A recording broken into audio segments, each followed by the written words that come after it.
ఒకప్పుడు మీ పార్టీకి కేవలం టీడీపీ మాత్రమే శత్రువు, కానీ ఇప్పుడు దానికి 2 జెండాలు యాడ్ అయిపోయినాయి కదా. తట్టుకునే శక్తి ఉందా జగన్మోహన్ రెడ్డికి ఇప్పుడు అసలుకి? ఇండివిజువల్ గా వస్తే నిజంగా ఎవరు కూడా జగన్మోహన్ రెడ్డి ముందు తన శక్తి ముందు ఢీకొట్టేంత పరిస్థితులు ఉంటాయని నేను అనుకోవట్లా.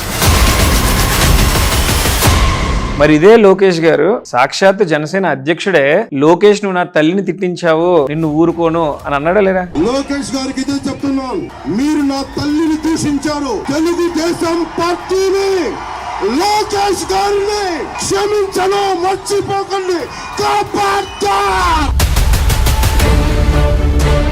కాపు కులం కేవలం ఆయన తిట్టారన్న ఆ కోపంతో ఈసారి ఎట్లయినా కానీ మన ఉనికి చాటుకోవాలన్న ఉద్దేశంతో ఓట్లేసారంటారా? 200%, అందులో ఎటువంటి సందేహం. పవన్ కళ్యాణ్ గారిని వ్యక్తిగతంగా దూషించడం, వారి ఇంట్లో ఆడపిల్లలను కూడా తిట్టడం డైజెస్ట్ చేసుకోలేపారు. ఎప్పుడు రియలైజ్ అయ్యారు ఇది ఓడిపోయాక? జగన్మోహన్ రెడ్డి ఒక 5-6 లీడర్ని కంట్రోల్ చేసుకోలేకపోయారా? ఒక రోజా కావచ్చు, అనిల్ యాదవ్ కావచ్చు, నాని కావచ్చు. ఒకవేళ చేసినా కానీ వీళ్ళు లెక్క చేయలేదా?